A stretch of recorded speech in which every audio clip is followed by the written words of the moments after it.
સનાતની બાળક ક્યારેય અસામાન્ય અવસ્થાને છોડે નહીં, સામાન્ય અવસ્થાને તે ક્યારેય પકડે નહીં. તમે જોજો આ ભારત વર્ષના ઋષિઓ તમે જુઓ, એને કોઈએ ક્યારેય ગરીબાઈનો સ્વીકાર નથી કર્યો, ક્યારેય નહીં. ઝૂંપડીમાં રહેતા છતાંય ભજનનું પ્રમાણ એવડું. અમીરાય એના ઘરમાં રોજ આળોટે.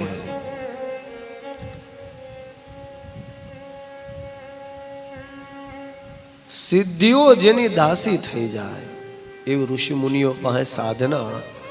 જોવામાં ખાલી ગરીબ, કારણ ગરીબી તે સાધુના લક્ષણમાં આવે છે, એટલા માટે. ગરીબી એની મજબૂરી ન હતી.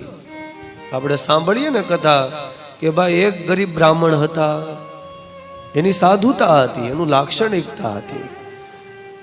ગરીબાઈ એની મજબૂરી ન હતી, ધનના અભાવના કારણમાં ગરીબ ન હતા. એમ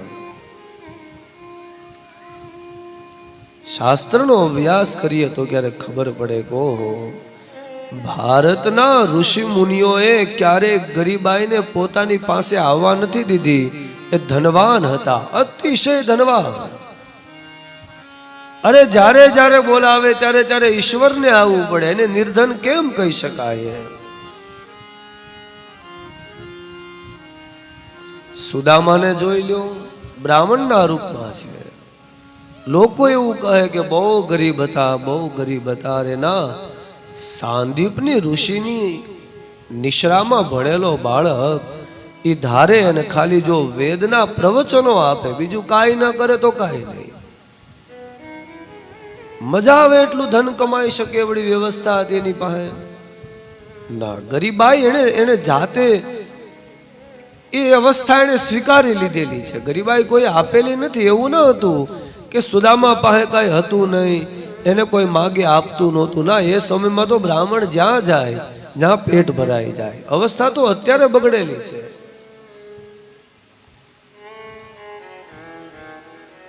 ભિક્ષુક આવી નથી શકતા, માણા આપી નથી શકતો. હજી આજથી 20 વર્ષ પહેલા ગામમાં સાધુ બ્રાહ્મણનું ખોવડું હોય, ખાલી એ જોડી ફેલાવીને ઉભો રહે, ત્યાં ખાવાની વ્યવસ્થા થઈ જાય.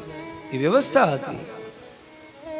આ તો દ્વાપર યુગની વાત છે. અને એમાં સુદામા ભૂખ્યા રહે, 4 રાત્રિ સુધીના બાળકો જમે નહીં, એવી ગરીબાઈ એની પાસે હતી નહીં. લક્ષણમાં સ્વીકારી લીધેલી હતી કે ના ના, ગરીબાઈમાં ભજન કરવું છે. જો ધન આવશે ને તો ભટક્યા વગર રહીશું નહીં. એટલા માટે ઝૂંપડીમાં બેઠા બેઠા સંતો મહાપુરુષો ભગવાનના નામનું ભજન ગરીબાઈમાં કરતા હતા. અંદરથી તો ખબર છે કદાચ રાજા પાસે જઈને બેસી જાય ને તોય અમીર થઈ જાય. ઈ સાધુ, એ ઋષિ મુનિઓ, જ્યારે કોઈ રાજા પોતાના સિંહાસન ઉપર બેઠો હોય અને કોઈ ઋષિ એના રાજ્યમાં પધારે, રાજા એનું સિંહાસન છોડી દે. બ્રાહ્મણ પાસે એવી લાક્ષણિકતાઓ હતી, ઋષિઓ પાસે એવી લાક્ષણિકતાઓ હતી.